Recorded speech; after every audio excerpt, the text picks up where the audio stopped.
بینەران و بیسەرانی خۆشەویست سڵاوتان لێبێ لە بەرنامەیەکی دیکەی پەنجەمەوە لەگەڵەوەی بەڕێزدەین. لە بەرنامەیەم جارشدا درێژە بە گفتوگۆکەمان نەدەین لەگەڵ خاتوو مەلەکە مستەفا سوڵتانی، پێشمەرگەی دێرین و هەروەها تێکۆشەری مافەکانی ژن، خوشکی 4-5 برای شەهید و هەروەها هاوسەرەکەشی کە دکتۆر جەعفەری شەفیعیە ئەویش شەهید کراوە. مەلەکە خان بەخێر بێتەوە بۆ بەرنامەکەمان. لاڵقەی پێشوودا باسی زیندانی سنەمان کرد، باسی مانگرتن لە خواردنی زیندانە سیاسیەکان و تەنانەت زیندانی ئاسایەکانیش. چەندمانەوە کاکفوادوان دوای ئەوە کەی بەربوونەوەن بەرعافوات کەوتن یا لێبوردن بوو یا چۆن؟ نا کاکفواد زیندانیەکەی تەواو بوو. بەڵێ تقریبەن ئەو مانگرتنە لە خواردنە لە پوشپەڕا بوو لە ڕەزبەرە 6 ڕەزبەر ئەو زیندانیەکەی تەواو بوو، لە زیندان ئازاد بوو. بەڵێ ئەوانە کە ئازاد کران مەسەلەن خەڵک چۆن پێشوازی لێکردن، مەجالیەوە هەبوو مەسەڵ کاتە حرەکاتی وردە خەریک بوویتر هینی سیاسی ئەوانە بە شێوەیەک لە شێوەکان دەستی پێکرد بوو. یەکێ لە خسڵەتە هەرە بەرجەسەکانی کاکفواد ئەوە بوو کە لە هەر شتێک تێدەکۆشا کە مەجاڵ بەوجود بێنێ بۆ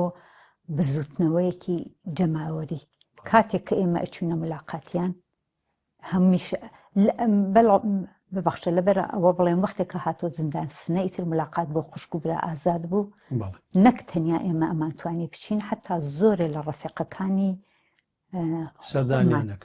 سەردانیان نەکرد.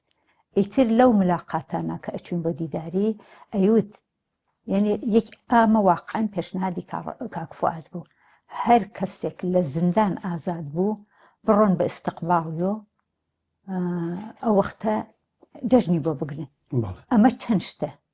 چەند شتی تایە. یەکێکی ئەوەیە قەدردانیەکە لە ئەو زیندان و ئەشکەنجە کە ئەم کەسە کێشاویەتی، یەکێکی ئەوەیە بە دەر و هاوساماڵ و دەروجیران ئەڵێن بلاخەرە ئەم کەسە ئەمە چییە بوو، ئەم جەژنە چیە لە ماڵە، ئەم شایانە چیە لە ماڵە، خەڵک ئەپرسێ ئەمە زیندان سیاسی بووە، بۆ زیندان سیاسی بووە، بلاخەرە شتێکی وە بەر عەلەی ڕژیم شا. بەغەیری ئەوە نەوعێک یەکیەتی و هاودەنگی لەناو خەڵکە پێک دێنێت.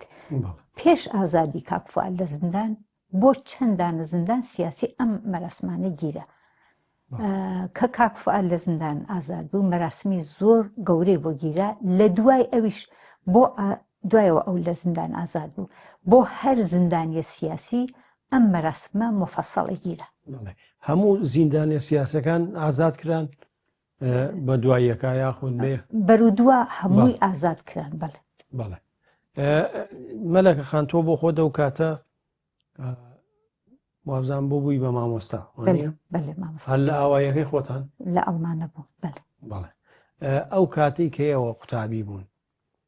کە ئەتان خوێن پێشەوەی کە دەست بکەی بەکارکردنی مامۆستایەتی ئەوانە لە ناو خوێندکارانە لە ناو خەڵکە باسی سیاسە دەکرا، ئەتانتوانی باسی کۆمەڵە یاخود ئەو حرەکەتەی کە بەڕێیان خست بووەوان بە شێوەیە کە ئێوەش گرێدراوی ئەو حرەکەتە بوون ئەتانتوانی باس بکەن لە ناو خەڵکە یاخود ڕایەڵەیەک شتێک دروست بوو بوو بەڵام دەبووە زۆر بە احتیاتۆ بتکردایەت، چون مەسئلەی ساواک بوو، مەسئلەی دەستگیرکردن بوو، مەسئلەی زیندانی بوو، ئەوە بووە. ئێمە کە من خۆم یانێ نمونەی خۆم دێنمەوە وەختێک کە دەستم کرد بە کاری سیاسی وەز دەرس خوێندنیشم باش بوو، بەڵام بەپەلە بووم بە معەلم. معەلمەکەیش ئاوا بوو. ئەو سەردەمە ئەگەر بڵێم 70% خەڵکی کوردستان بێسەواد بوون ئێشتا کەم وتوون، زۆرێکیش گوندنشین بوون ئێشتا هەر کەم وتو، یانێ لە 70%. زۆرێ لە ڕەفیقەکانی ئێمە بوون بە معەلم و ئێمە چوونە گوندەکان. ئەمە چەند شتێکیا بوو. مهمترین شتەکە ئەوە بوو کە تۆ بتوانێ یارمەتی ئەم خەڵکە بێت تا خەڵکشت نەخوێنێتەوە، سەوادی نەبێت، نەک بڵێم ناتوانێت هیچ وەرگێت، بەڵام سەوادەکە زۆر کۆمەککا بەوە کە بتوانێت زانیاری باتە سەر. ئەمە لەلایەکەوە ئێمە هەر ئەو ڕێبازەی کۆمەڵەمانە بر بەڕێگەوە کە بڕۆ کاری سیاسی کە و بۆ کاری سیاسی و ڕێکخستن لە ناو خەڵک جا لەبەر ئەمە ئێمە مەسەڵ من خۆم لە دێهاتا معەلم بووم لەگەڵ ژنانە ژن بوو بەسەر سکۆ ئەچوو بالاخەرە باسمە کرد بۆ ئیمکانات نییە بۆ ئەم دەرمانگایەکی تیانە بۆ دەوانیە بۆ دکتر نییە ئێستا ئەلزامن ئاوان نەبوو کە تۆ مەسەڵان گوێن بیت بە کەسێک بەڵام وردە شتتە ئەوت کە خەڵک تێگەیشتن لەوەی کە لە چ ڕەوشێک زۆر باش تێگەیشتن بە نەزەر من کاری ئەو دەورانەی پێش ڕوخاندنی ڕژیم شا زەمینە بوو بۆ کاری بۆ ڕشت و گەشەی کۆمەڵە لەوە دوا بۆ خەڵکیش بها بووە باشە باسی نەخوێنەواری کرد ئەو نەخوێنەواریە پەیوەندی بە چیەوە هەبوو حکوومەت خۆی ینی زەمینەیەکی وای دروست کرد بوو کە خەڵک مەکتەب نەبێ بۆی خەڵک هوشیار نەبێتەوە یا چی بوو یان یا خەڵک خۆی نەیەخوێند بە توولی تاریخ ئەو ڕژێمانە کە لە سەرەوە بوون لە حاکمیەتا بوون هەمیشە کوردستانیان مەحروم هێشتوتەوە بە نەزەر من تەنیا ئەمە ڕۆژهەڵات نەبووە لە باقی شوێنەکان تریشاوا بووتە ئەوەندە پادەگانی نظامی بوو ئەوەندە نەتۆ مەدرسەت بوو نە مەسەلەن نەخۆشخانەت بوو نە دەرمانگا هیچ کام لەمانە ئەوەندە نەبوو بەزان من خۆم وەختێکە محەسڵ بووم لە ئەڵمانە منداڵی چەندێکتر ئەهاتن لە ئەڵمانە دەرسیانە ئەو بێ ئیمکاناتیە کە بوو من معەلم بووم من مامۆستا بووم لە دێکی خۆمانە بەقەی تەعدادی شاگردەکانم میز و سەندەڵی نەبوو زۆرێک لەو منداڵانە لە ماڵی خۆیانەوە دەبووە پوتی نەوتیان بهێنا نازانم تەنەکەی نەوتیان بهێنا با لەبان تەنەکەی نەوتەکەەوە دابنیشت گەچمان ئەوەندە نەبوو کە بتوانین حەسابی ئیسفادەی لێکن ئەوە سیاسەتی دەوڵەتەکان بوو بۆ ئەوە کوردستان لە مەحرومیەت و لە دواکەوتوی بیاڵێتەوە بەڵێ مەلەکە خانەوەی کە تێبینیەکەیت لە کتێبەکەشدا دیارە زۆر باست کردووە بنەماڵی ئێوە هەموو خوشک و براکانت سەیرە هەمووتان بوون بە کۆمەڵەیانی هۆکاری ئەوە چییە لەبەرەوەی لە ناویەکە بەردەوام باسی کۆمەڵەتانە کرد یا کاکفوات کاریگەری هەبوو لەسەرتان یعنی سیر نییە لەو هەموو خوشک و برایە دیموکراتێکی تیانە چریکێکی تیانە تودەیەکی تیانە چوزانم کەسێکی بڵێن قەومی تیانە کە بە نەزەر من چەند دەلیلی هەیە کاکفواد زۆر نەقشی بوو کاکفواد واقعاً ئەو شتەی فێرە بوو تێدەکۆشا بەکردەوەی دەربێنێت ئەوە لەلایەکۆ بوو لەلایەکۆ ڕێبازی خودی کۆمەڵە بوو کۆمەڵە ئەو سەردەمە جریانێکی زۆر نوێ و پێشکەوتوو ئازادی خواز بوو چەپ بوو ڕادیکاڵ بوو مەسئلەی نەتەوەی بۆ مەترەح بوو مەسئلەی ژنان مەسەڵ پرسی ژن بۆ کۆمەڵە لە سەرەتاکەی وەک پرسێک بووە ئەمانە دەوری گێڕالەوە کە مەسەڵەن ئێمە بەڕێکەوت بە نەزەر من بنەماڵی ئێمە هەموو بوون بە کۆمەڵە من ڕەفیقم هەیە لە سنا بوون مەسەڵەن 5 خوشک و برابوون هەر دانێکیان لە جەرایانێکی سیاسی بوون بەڵێ کاکفواد وەکو خۆی وەکو شەخص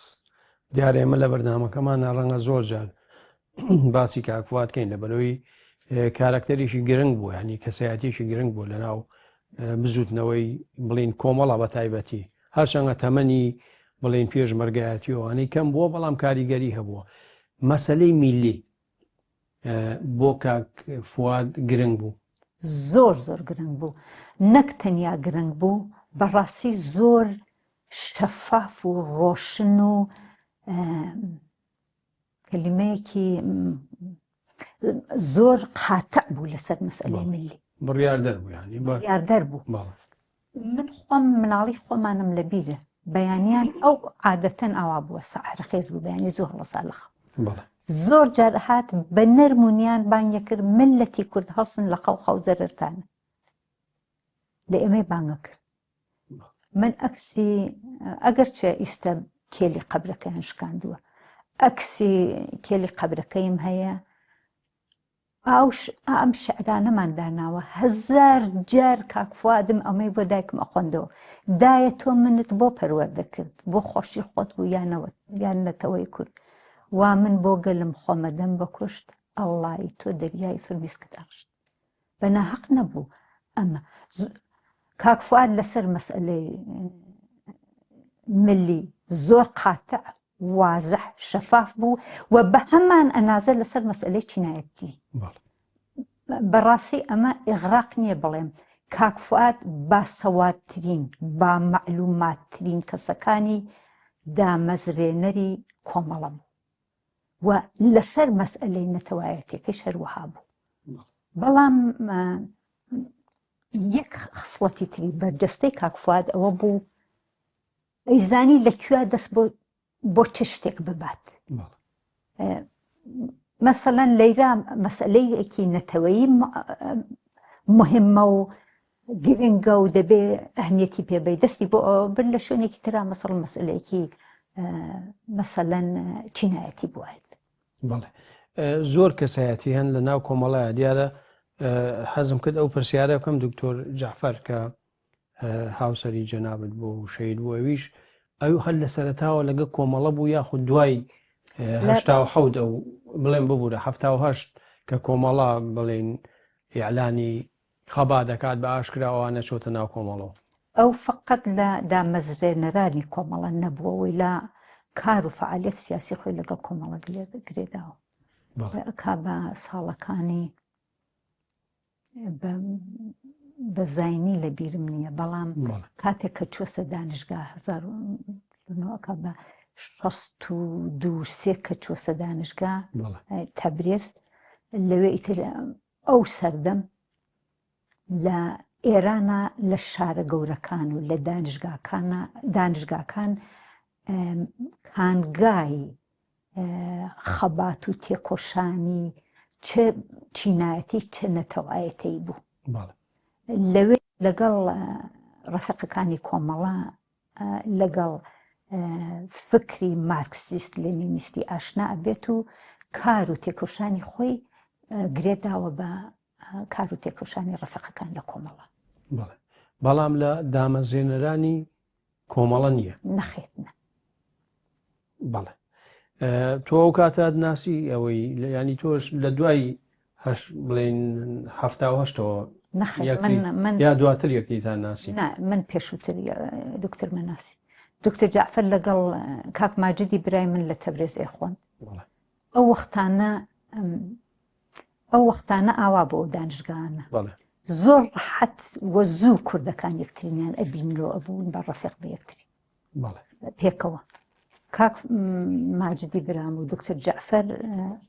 ئەتوانم بڵێم لە بۆن سیاسی بوونیانەوە لە بۆن فعال بوونیان لە ئەو بزوتنەوەی دانیشتجوویە لە دانیشگاکانە و هەروەها لە بۆن کوردبوونیانەوە نەک تەنیا زۆر نزیک بوونەوە بە یەک بوون بە هاوماڵیش پێکەوە ماڵیان بوو ساڵهای ساڵ.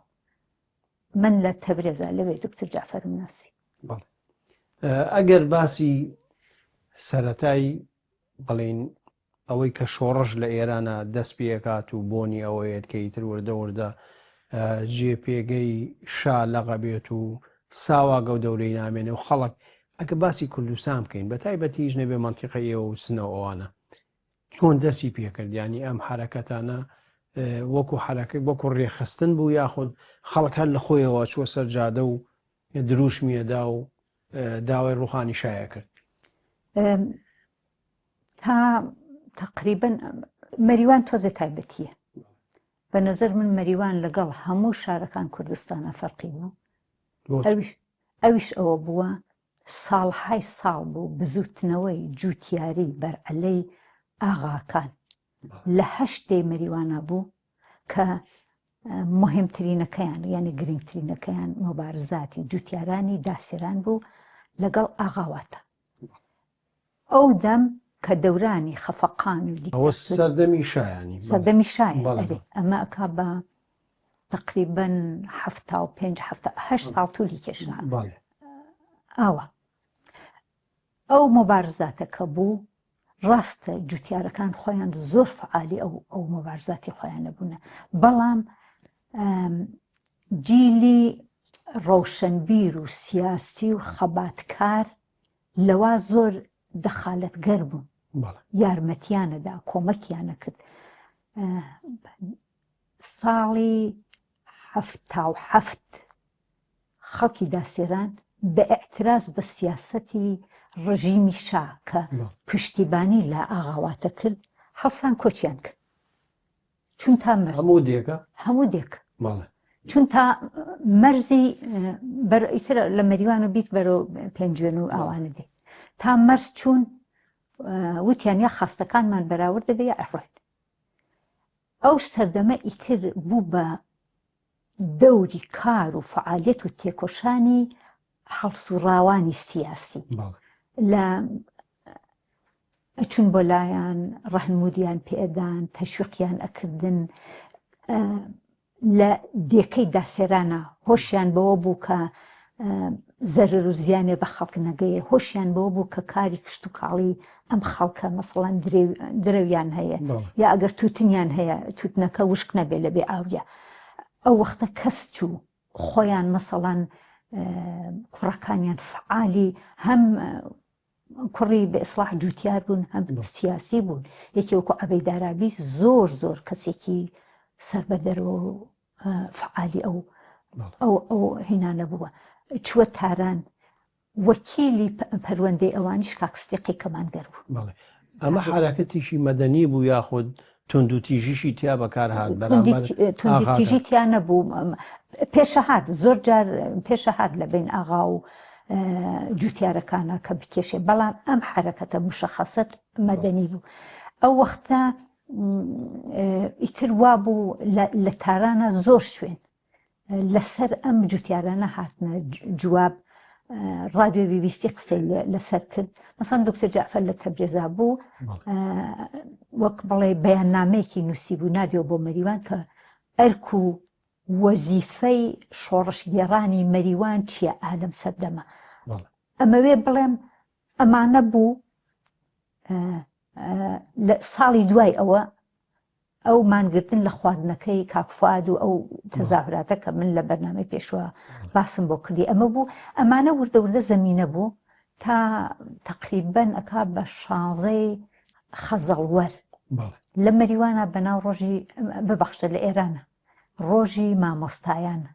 ئەووەڵین تەزاهرات ئەو ڕۆژە دەسی پێ کرد بەڵێ ساڵی ئەکا بە 78 لە دەبیرستانێکی کوڕانەوە خەڵکەکە لەوێ کۆبوونەوە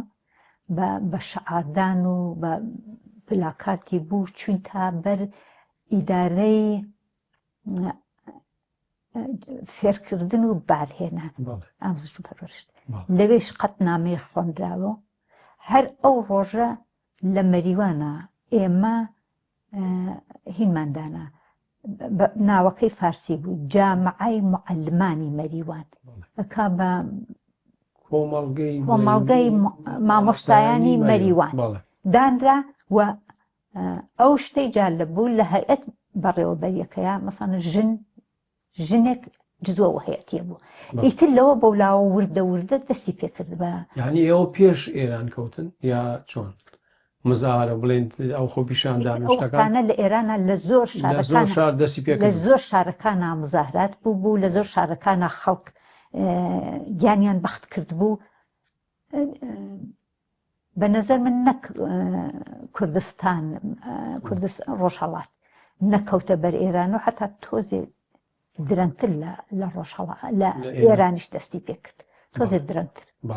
ئەوانەی دیفاعیان لە شاو ڕژێمی شاکرد بڵێن لە ناو کۆمەڵگەی کوردیە خەڵەکە بوو کە چارە نووسی خۆی بە شاوە گرێدا بێت هەتاکو و بڵێن ڕوخانەکەیش بوون کەسان بەڵام ئەوانە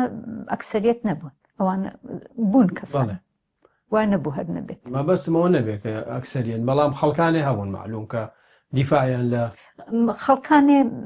ئەزانی تەنیا چۆن بڵێم دیفاع لە ڕژیمی شانە تۆزێک نیگەران بوون نیگەران بوون کە مەسەڵەن ئەگەر شابڕات چی پێشتێت دەوری بڵێن خانەوادەی بەناوبانگەکان بڵێن شێخەکان پیاوانی ئاینی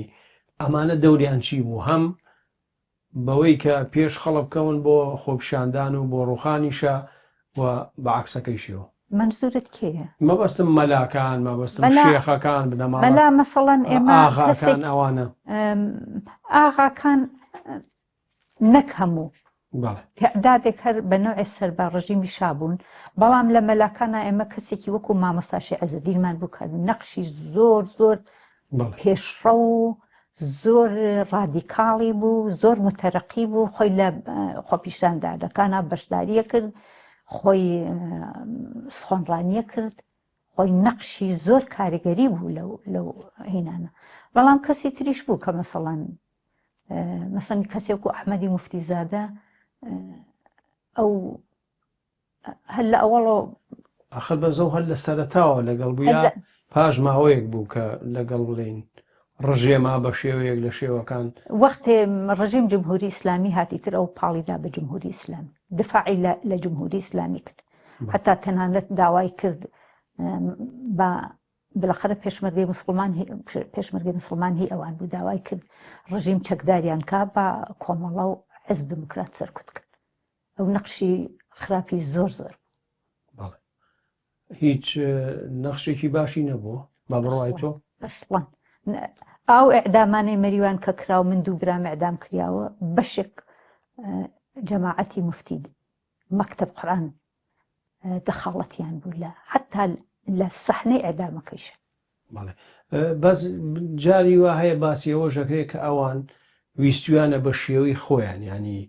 مافەکانی کورد بەدەست بخەن شوزانم لە ڕێگەی گفت و گۆم و فاوەزات و ئەوەی کە لەگەڵ ئێرانە شتی وا هەیە یا ئەوان داوای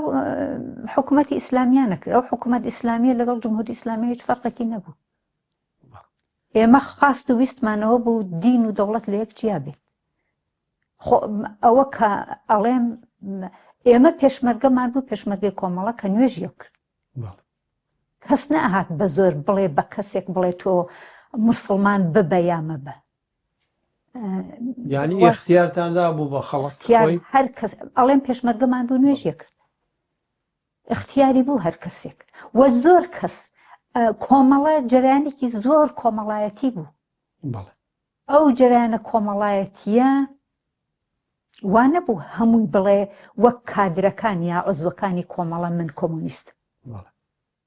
مەسەڵەن لە یەک شەوە شاری مەریوان کۆچەکە ئاچێتەکانی میران دەخوا مە گشتی کۆمۆنیست نەبوو یەکێتی جوتیاران هەر کۆمەڵە بوو ئاوا پرسیارەکە بکەم بۆچی بە ناوی کۆمەڵەوە نەبوو بۆچی بە ناوی یەکێتی جوتیارانەوە سەرەتا دەستان کرد بە کار و خەباتی سیاسی و مەریوان بە بۆن ئەو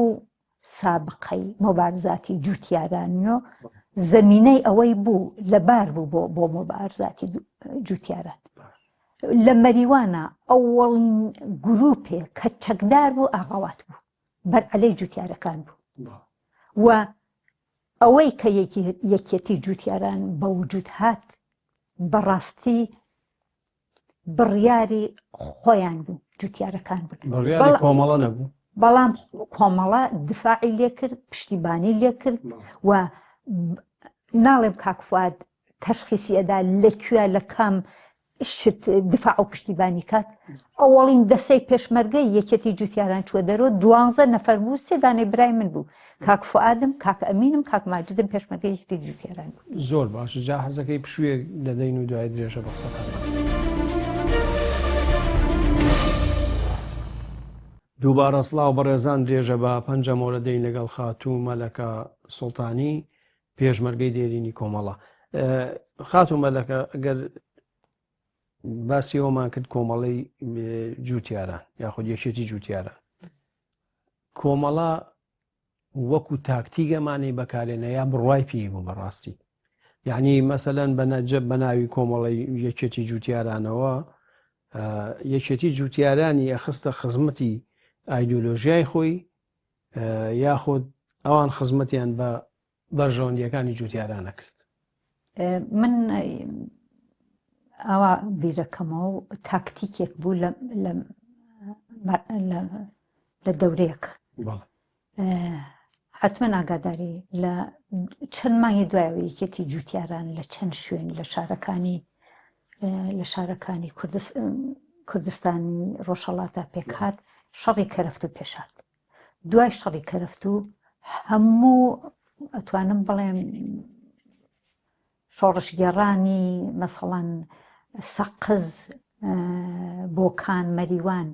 لە جەمعیەتی سەقز کۆبنەوە قسە ئەکەن لەسەر یەکێتی جوتیاران چون ئەو لە مەریوانە یەک شەڕ پێشات بوو شەڕی خانەگای جوجو لە بین ئاغاکان و یەکێتی جوتیارانە شەڕی کەرەفت و پێشات بوو لە شەڕ کەرەفتوشدا مەسەڵەن کاک یەحیای خاتوونی ڕەفیقێکی زۆر ئازیزی خۆمان و کاک عەلی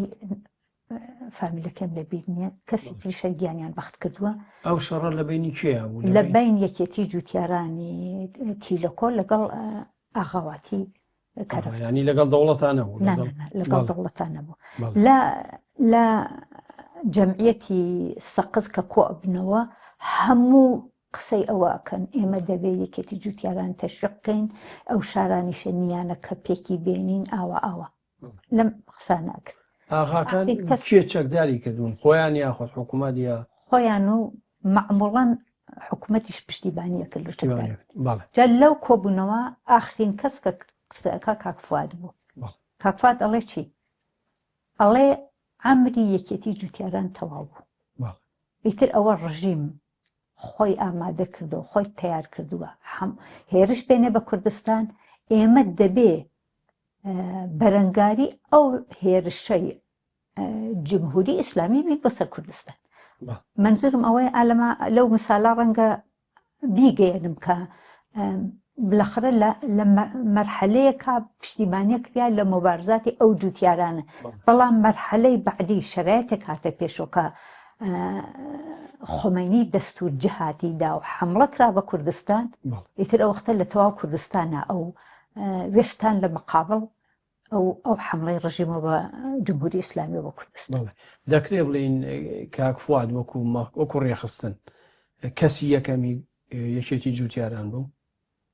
یا ینی چۆنڵێ وەکو بڵێ سکرتێر سەرۆک چوزانم ڕابەر یا چ هەرچێکی ناوبنی. کاک فواد دەتوانم بڵێم ئەو سەردەمە ڕابەری تاقانەی جونبش بوو لە کوردستانە ئەوە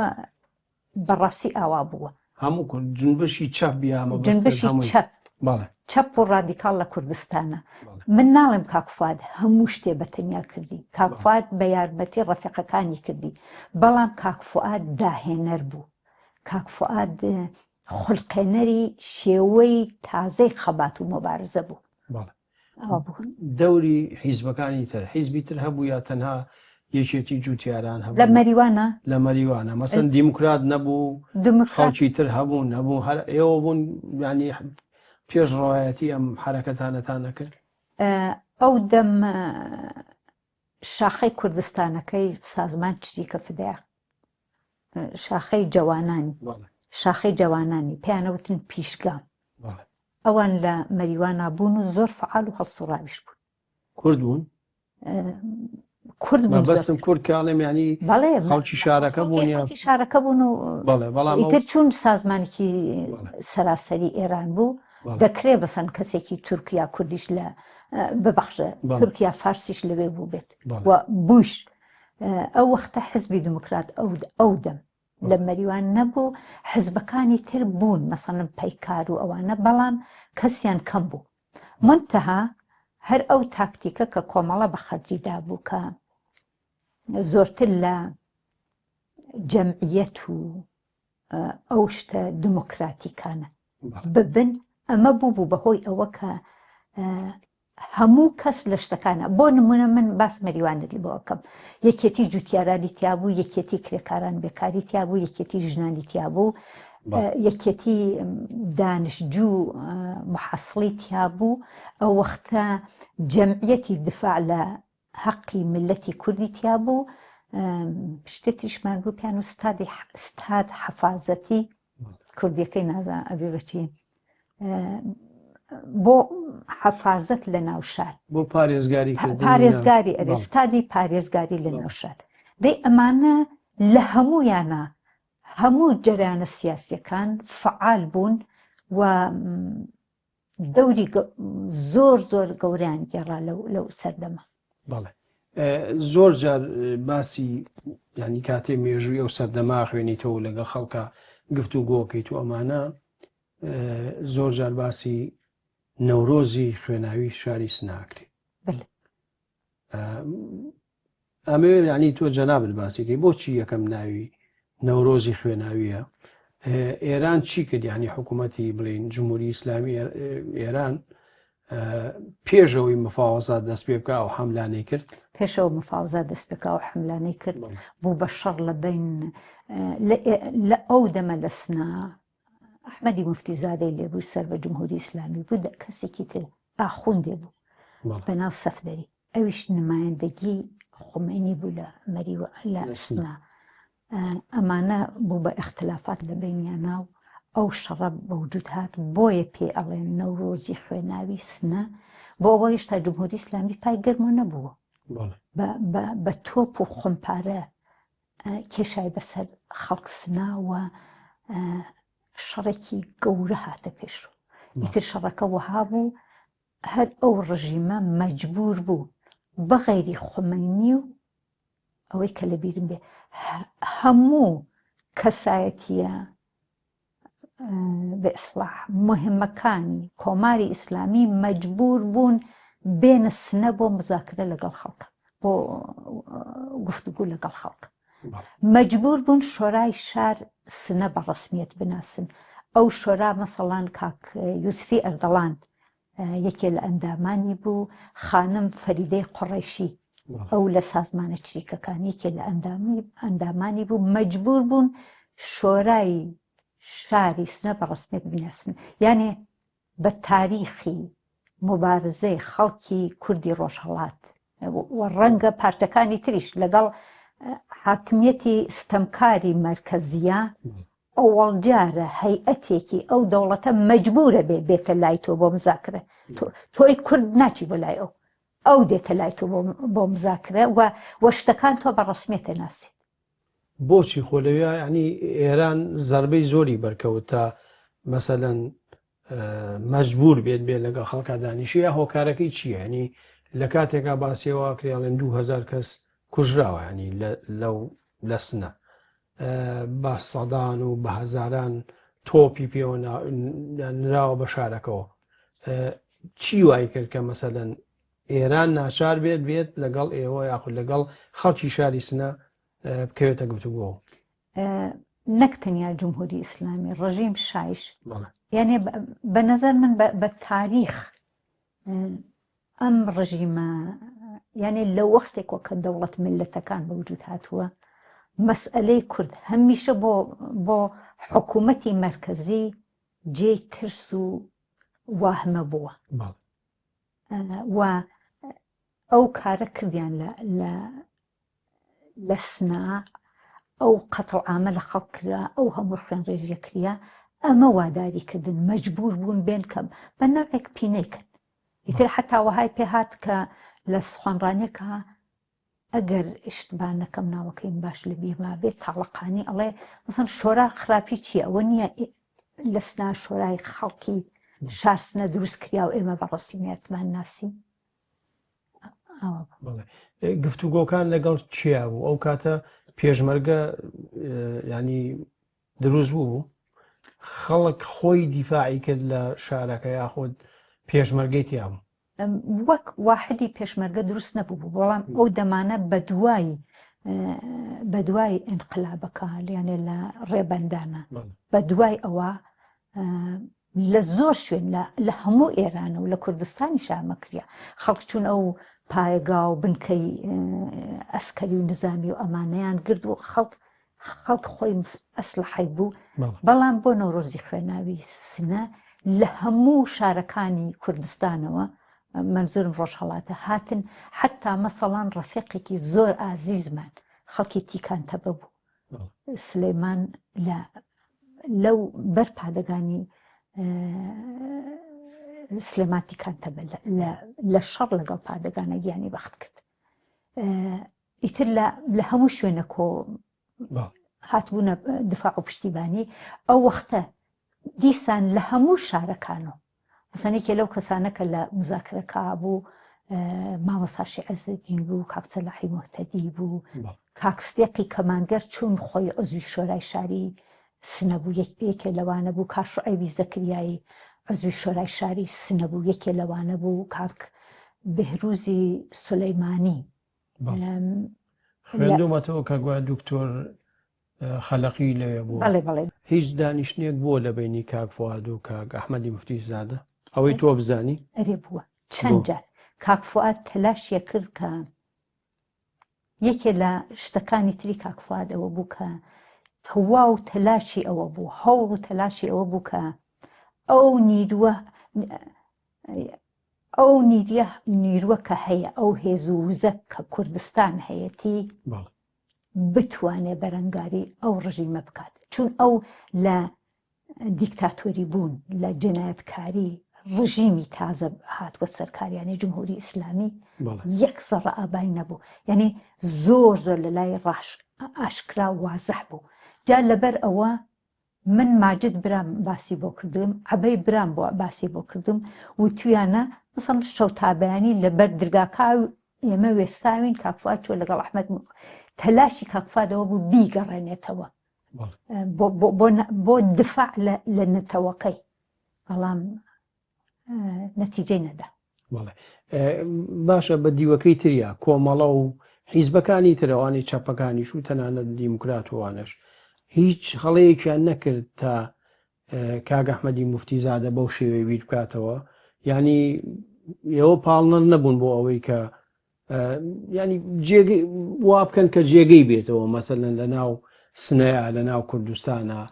قەیچێکە باوان ئیسلامی بن و بە شێوەی خۆیان ئیش بکەن خۆی انتخابی کردبوو ئیسلامی سیاسی ئەو حکوومەتی ئیسلامی ئەویست ئەمە ئیتر ناگەڕێتەوە بۆ فەرزکە کۆمەڵە یا حزبی دموکرات یا سازمانچریکەکان یا پەیکار کە لە کوردستانە چالاک بوون ئێوەش بەلاکەی ترا حیزبی هین ینی دەسەڵاتێکی کۆمونیستیتان ئەوێ جوانیە ئەو وەختانە چۆن بە ئیسلاح سوسیالیزم من باسی ئەو کاتە باسی مێژووەکەین کەواتە بۆ حەق بە ئێوە بێ مەسەلەن دەسەڵاتێکی کۆمونیستی بێنن کاگڕەوی حیزبی بەڵام حەق بەوان نەدەین کە بە ئاویش داوای حکوومەتێکی ئیسلامی بکە ئێمە بەرگیریمان لە کەس نەکرد و من ئەڵێم ئێمە لە جەمعیەتەکان و لەو ڕێکخراوە دموکرات و مەسەڵەن لە مەریوانە یەکێتی ژنان مەریوان بوو لە سنا شۆرای ژنان مەریوان بوو لە سنا جەمعیەتی دفاع لە ئازادی و ئینقلاب بوو لە مەریوانە ئەمانە بوو ئەمە بۆ ئەو شوێنانە شوێنی چالاکی و تێکۆشانی هەموو فعالینی سیاسی ئەو شارە بوو یەکدەنگ بەرامبەر بە جمهوری ئیسلامی من نمونەی یەکێتی ژنان مەریوان بێرمەوە لە هەموو حزبەکانی تیا بوو بەڵام فعال هین بوون وان نەبوو کە کەسێک بەوان بڵێ چون ئێمە بە ئیسلاح خۆمان بە کۆمونیستە زانین و فەرزکەین ئەمانەوێ لە دوا ڕۆژە مەسەڵەن حکوومەتێکی کۆمونیستی پیادە بێ ئێوە حەقی فعالیەتتان نیە ئەسڵەن وانە بوو بەڵێ ئەگەر باسی یەکەم مافرەزەی پێشمەرگەی کۆمەڵە بکەین سەرەتاکەی وتت لە 12 کەس چوونەتە دەرەوە 3 کەسیش لە براکانی تۆ بوون ئەوە سەرەتای دروستکردنی مافرەزەی پێشمەرگەی چەکداری کۆمەڵە بوو یا پێشتر هەبوو یا بە نەزەر من ئەو کارەکە کاک فواد کردی ئەوەی شتێکی لە شاکارەکانی بوو یەکێ لە شارەکارەکانی بوو کە بنیادی ئەوەی ناکە هێرشی جمهوری ئیسلامی بۆ کوردستان لە لای کاک فوادە حتمی بوو بەڵام هەمیشە یەک شعاری بوو هەمیشە شعارەکە ئەو بوو ئەیوت بۆ یەک ڕۆژ بۆ یەک سەعات ئەم هێرشە بخەینە دواوە بە نەفع خەڵکی کوردە وە بە نەوعێک ئەو دەورانەی یەکیەتی جوتیارانە بوو بە ئەزمموی بوو بە تەجربێ بۆ بنیادنانی هێزی چەکدار لە ناو کۆمەڵە کوردستان. کەواتە سەرەتا بەو ناوە بوو دوایی و بە هێزی پێشمەرگەی دوایی کۆمەڵە. باشەوە ئێمە وتمان باشە ئێوە لەگەڵ کاک ئەحمەدی موفتیزادە قبولتان نەبووە و بڵێن ئەوەی کە ئێواڵێن کۆنەپەرز بۆ وابووە ئەی بۆ لەگەڵ لەشکری ڕزگاری یاخود هێزی ڕزگاری لەگەڵ ئەوانە بۆ کەوتنە ناکۆچیەوە بۆ لەوانتاندا بۆ چەکتان کردن. من لە بەرایەک شت بڵێم ئێمە شتێکت فەرمووت ئێمە ئەوانمان قبول نەبوو ئەحمەد موفتیز وەک سیاسەت و بیر و باوەڕی ئەوانمان قبول نەبوو بەڵام ئێمە دەستمان نەنا بەوانەوە ئەو موفتیزادە ئەحمەدی موفتیزادە خۆی ئەو ئینتخابیە کرد کە ئاوا بێت ئەوە لە ئێرتبار لەگەڵ سوپای ڕزگاریدا من ئایسە نییە ئایسە و لە دنیای ئیمڕۆ بە هەڵسەنگاندنێکە ئیسە هەمە ئاوا بیرەکەمەوە ئەگەر کاک فواد بمایەت شتی وە ڕووی نادا بە نەزەر من باشە بەڵامەوە عەقلی ئێستەیە بەڵام خۆڕوویدا ینی تەنانەت باسیەوە کاک فوادم دیوە من باسم بۆ کردی کاک فواد تەنانەت ئەحمەد موفتیزادەی دیۆ لەبەر ئەو هێزە لە کوردستانە یەک بێت. من نمونەی ترم هەیە لە ئەمە بەدەنگ هەیە لەسەر سایتەکەی کاک فواد هەیە کاک فواد هە لە جەمعیەتی مەهابادا قسە ئەکات خەتاب بە هاوڕەکانی خۆی ئەڵێ دوێنێ ئەمە بیستی خەزەڵوەری 1970 بیستی خەزەڵوە ئەڵێ دوێنێ لە مەهابادا حزبی دموکرات و مامۆستا شێعزەدین داوای خۆپیشاندان و تەزاهوراتێکیان کردە ڕەخنە ئەگرێت لە ڕەفیقەکان خۆی ئەڵێ بۆ بەشداریتان لەوانە کردووە ئەو وەختە تەوزیح ئەدات کە دەبێ ئەم کارانە بکەین ئەو مەوزع گیرەی کاک فوادم بەو مەعنا نەبوو نەقدی نەبێت ڕەخنەی نەبێت لە ڕەهبەری حزب دموکرات بەڵام هێشتا ئەو هاوکاریە پێزەرورێت بوو من مصاحبەیەکم کردە لەگەڵ کاک عومەری ئیلخانیزادە ئەڵێ بۆ ئەمەش ئەکاتە 25 گەلاوێژی هەر ئەو ساڵە کاک فواد ئەڕوات بۆ خڕێ ناوزەک بۆ دیدارێکی مامجەلال لەو ستەرۆ ئەگەڕێتەوە کۆمەڵە ئامۆزشگایەکی فێرکردن و بارهێنانی هێزی پێشمەرگەی کۆمەڵی بووە لەوێ مەسئولێتی ئەوە بە کاک عومەر بووە کە ئەڕواتە لای ئەوان گۆڕەمەری ناو بۆ ئەو شوێنە ئەپرسێ چ خەبەر ئەڵێن کاک عومەر ئەڵێ ئەوە داوت کراوین بۆ 25 گەلاوێژ و ئێمە ناچین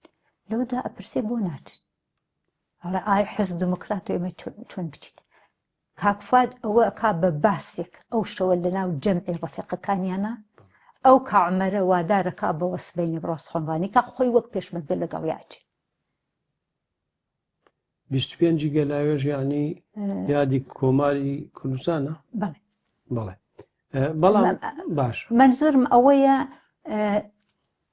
هەمیشە تەلاشێ کرد بۆ ئەوە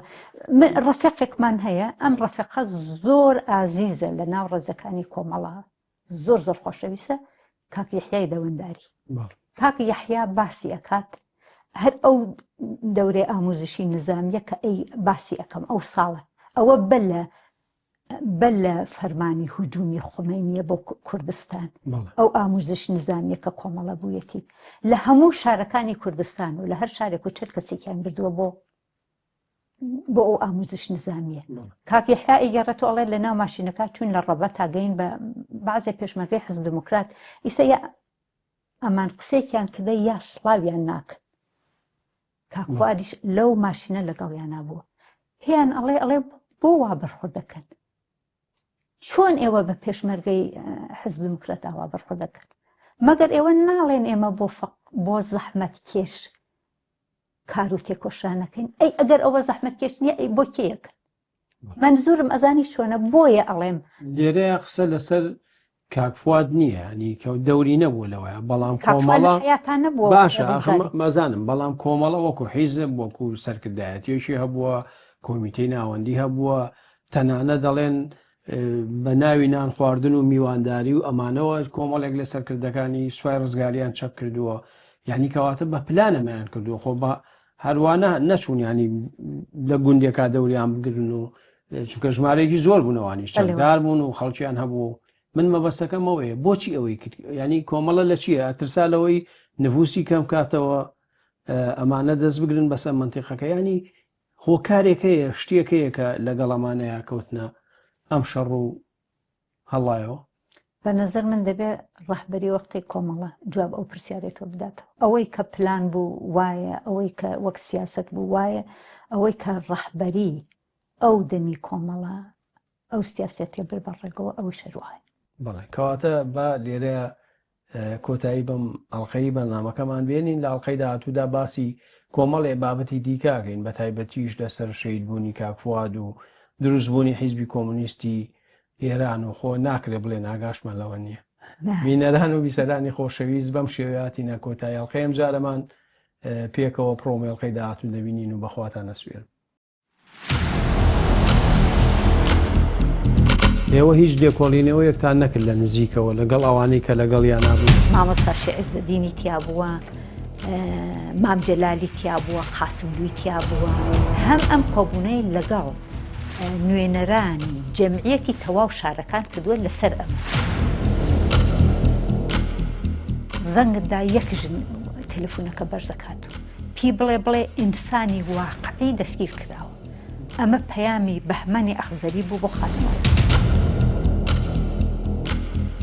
یەشێکی وەکو مەلا بەختیار باسیەوەکە کاڵێ کەمتەر خەمیەکە بوون من چوومە بان جەنازەیەکە حسێن برا لە ناو گۆمی خوێناو هەروتی من دڵم نایە تێر بکەم شینتان فعادی گیان خۆشتێ لە جێنشین ماچی کرد و شعری پیاوت